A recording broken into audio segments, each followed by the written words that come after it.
Time for that, he tells himself, when the lightness fills his chest in the mornings, like he could breathe out and float away into the endless blue of the sky. He thinks he has achieved a sublime facade of ordinariness, hid in the turmoil in his mind. He is 9 years old, small, thin, and brown. His mother keeps his hair trimmed too short to curl. There is nothing between his mother and his mind but skin and skull. Fetter plans how he will bring up the nail in conversation later and surprise his mother with his discovery as well as his self-control and skill in tradecraft. But Mother of Glory confronts him first. She catches him after lessons one day at the end of that week and motions him to join her in the yard in front of the house, where she holds court and teaches her own lessons. Other, more mundane teachers will sit indoors with Fetter, or outside under a tree's canopy, or summon him to their brick houses in town. But Mother of Glory teaches under the blazing sun, as if to ensure that it, too, is learning. "I see you found the nail," she says, seating herself on a tree stump. Her tone seems serious, so Fetter remains standing in front of her. This is not playtime or bonding time. This is training. "How did you know?"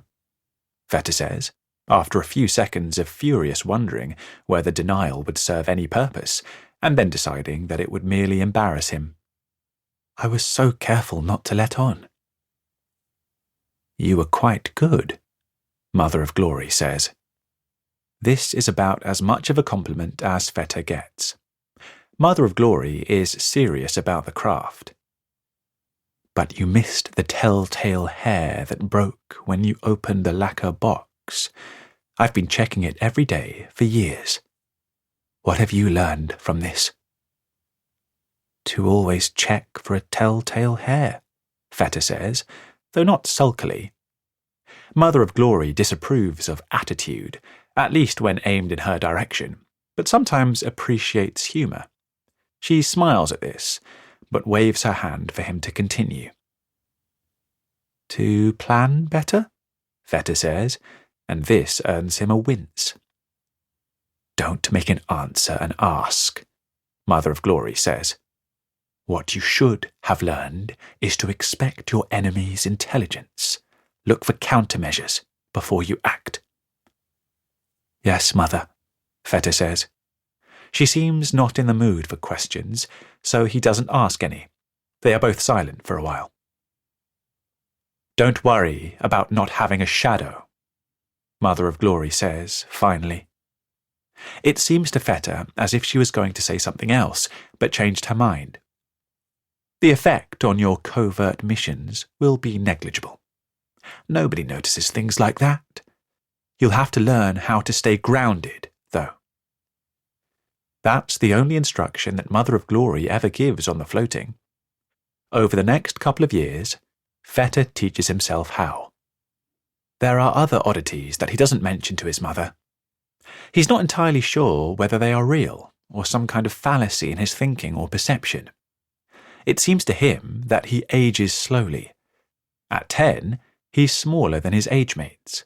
At 12, he looks like a child, and some of his peers have reached almost their adult height. Others haven't, so perhaps this is an ordinary oddity. He discovers one day that fire doesn't burn him. Accidentally brushing his hand through a match flame feels cool, as if the flame were a tiny water sprout. But several matches later, he can't tell if this is a consequence of the flame being so small and ephemeral. Perhaps a bigger fire would burn him. There seems to be no safe way to test this without risk of serious injury, so he leaves it be. He finds out, too, that he sees and hears things that others don't. He doesn't find it frightening at first. Some of the creatures he sees seem as much a part of the natural world as the squirrels slipping between bleeding thorns, the kingfishers in the trees that weep over the river, the deer skittish in the wild grass. There are bulbous-bellied creatures that cling to the sides of people's houses, moving as if they were sucking in breath or slurping up something immaterial.